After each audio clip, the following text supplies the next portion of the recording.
And welcome back live to Las Vegas in the 2019 Air Force Reserve Mountain West Women's Basketball Championship Tournament. Game 1 is now on the books, and Nevada is the victors over San Jose State. Your final 78-68. I'm joined up here on the post-game set by Amanda Levens, the head coach of the Nevada Wolfpack, Terae Briggs, and Jade Redmon. I appreciate you taking some time for us. What a fantastic game. Coach, let's start with you. You guys came out with a fantastic start in both halves. You build a double-digit lead. What was the secret to that? I think just getting stops, defensively for us, and give San Jose State a lot of credit. Yeah. They just kept coming back and hitting threes, and they played so well to end their season. And we knew coming in that they were dangerous, especially from the three-point line, and no lead was going to be safe because they can just, they can hit them in a hurry. And anytime we lost, their primary shooters, they really hurt us. You got a couple of seniors here that have been fantastic for you. And let's start with you, Terae. You guys on the boards were remarkable. Over 40 rebounds. You guys surpassed your season average. Was that a point of emphasis that you had to get rebounds, not only to limit their second chances, but to give yourself second chances? Oh, yes, for sure. We know San Jose struggled with rebounding, so that's what we did. And, rebounding really helped us out this game. Jade, you're a all-conference player. To have that sort of target on your back where everyone knows that you're going to be someone they're going to rely on. You lead the team 19 points, 8 rebounds. How much was put on you as a leader of this team to come out here and make a statement in game 1? I didn't feel like there was a lot of pressure just because I know my teammates on my back and that if we play together as a team that we can overcome any team. So, I was just ready to come out here and play my game and get my teammates the ball, and I think we did that and executed very well. Coach, to have a team that only has a couple of seniors, there's not a whole lot that you can draw on, but these two were instrumental in a run last year that you guys put together that kind of captivated the crowd here in Las Vegas. You go from a 7 seed on the verge of almost getting an auto bid to have these two as leaders coming onto this stage where it's a one and done. They've been here before. They've had success here before. Absolutely, and I think, that it gives you a little bit of confidence. Nothing but winning really instills that type of confidence, and I think our team really believes that we can win against anyone in our conference because we've been right there, 2-point losses, 1-point loss, 4-point loss, to Wyoming. And so, but with that being said, we also know if we don't play well that we can lose to anybody in our conference too. Our team doesn't have a lot of room for error, but yeah, these two set the tone. We rely on them really heavily. We expect Terae to almost get a double-double every single night because she's capable, and Jade has scored in double figures every game but one for us this season, which is an amazing feat.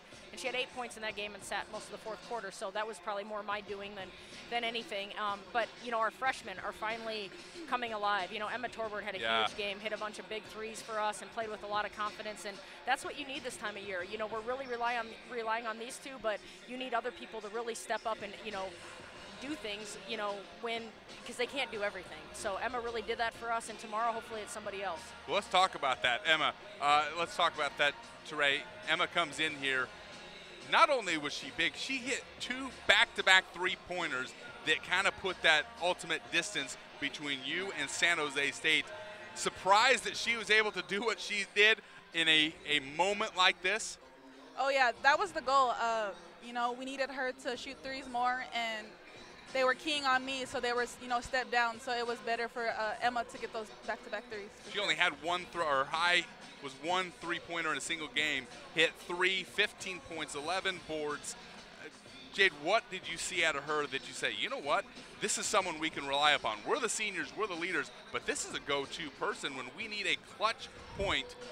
Well, no matter where it is on the floor, she can deliver. Oh, definitely. Yeah, I have the absolute confidence in her that she can hit those shots, and I was just so happy and proud that she stepped up in a big moment and hit those because we definitely needed them. And I think that also gives her a little bit of confidence for the following games that she can hit those and be a key player for us. Coach, where do you go from here? Where's the point of emphasis? Always those teaching moments. There's no question about that. San Jose State did shoot lights out from the arc, understanding that Boise State is a different team, but is that a point of emphasis, perimeter defense, or was San Jose State just that good shooting the three ball? Well, they found them a lot in transition, and if we were stepped down at all, they, shot them in our face, and Boise State's an incredibly talented three-point shooting team as well. The one thing that's a little bit different is they also have a great inside game that can rebound and they can also score. So the thing with Boise, anytime they have 5 players on the floor, all 5 players can score, and that's pretty rare. Usually there's somebody you can kind of help off of, and we've played them tough. We've had some great battles with them, and for our team, it's so important that we just get rested and recovered as best we can because we're going to play in about 20 hours, and we'll come out and give it our best shot and see what happens. The tight turnaround, you're going to be 20 hours, you're going to be back on this court. What is the secret that you learned last year, Terae, that you can use in understanding that you just got to keep pressing to try to get to Wednesday? We just have to keep playing, playing hard and just playing together. That's period.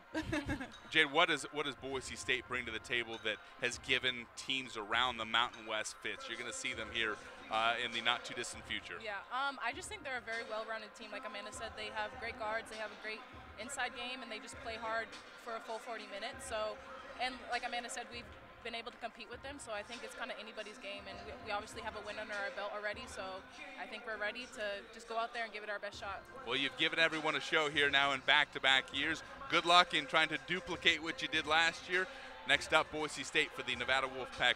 Terae, Briggs, Jade, Redmon, and Amanda Levens, appreciate your time. We're going to take a look at the bracket as we release you guys. You guys can be on your way. Here is the bracket for the 2019 Air Force Reserve Mountain West Basketball Championship Tournament. You see Nevada is the team that does advance. They'll take on Boise State at 12 o'clock Pacific time right here on the Mountain West Network and Facebook tomorrow, March 11th. Of course, the other quarterfinal game that we already know we're going to see tomorrow would be Fresno State and UNLV. But first, we've got first round action still to come here on this opening Sunday of the 2019 Air Force Reserve Mountain West Tournament. That'll be San Diego State and Air Force. We'll have that in Game 2 after this break here on the Mountain West Network live from Las Vegas.